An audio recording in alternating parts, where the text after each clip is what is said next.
I got a question that goddamn everybody that views 380 in this type of way. How come whenever the 380 caliber is brought up, they typically only pull out the guns that are one, not double stacked, two typically have the lowest capacity, and three the smallest? Why do they think everyone that gets a 380 is looking for that? Or what about the shooting capability? It is easier to shoot than most other calibers. It's just as effective. I don't see why it's typically not brought up. Well, how come when they only talk about 380 pistols, they only talk about one type? If not just one type in specifically, they are typically only talking about the popular ones.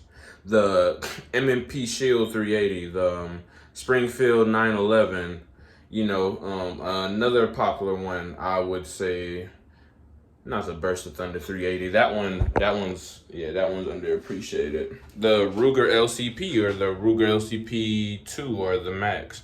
How come every time, and worst of all, how come every time the 380 is brought up, they automatically assume that it's best suited for the woman?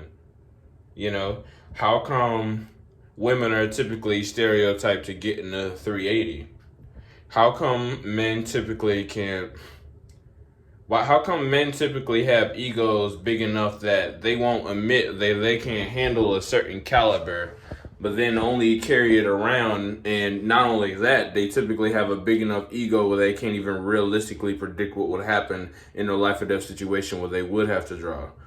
Whether that's a quick draw with burglars or just overall in home defense.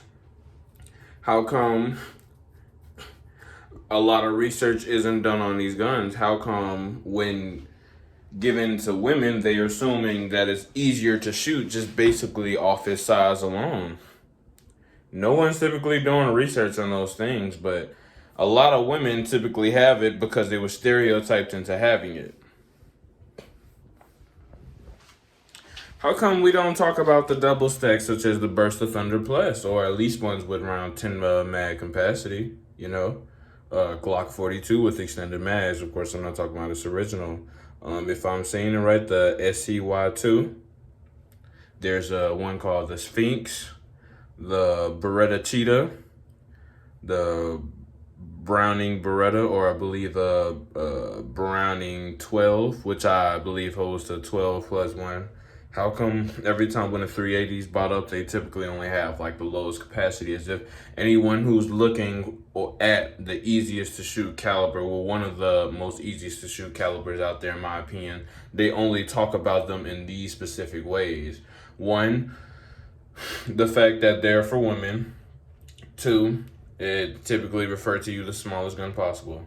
And three, they typically always give you the ones with the lowest capacity. How come other ones overall, such as the ones that do have higher capacity, are typically never brought up? And this ain't nothing against you or the people, who look at 380. But if you look up top 5 380s right now, they're going to show you the most popular one is going to be the wallpaper and everything. And that's typically only because I feel as if they show what's already the most popular gun, that people typically get for 380, that they're going to get clicks. Let me know if I'm wrong, but typically that caliber only brings up it. When it's talked about, it's only talked about in those three fields. Just because I'm king of 380 don't mean I'm not looking for something that has higher, or at least what I feel like is reasonable capacity. And how come there's not many guns that's overall talked about that, that can do that, even though there are a lot of 380s out there?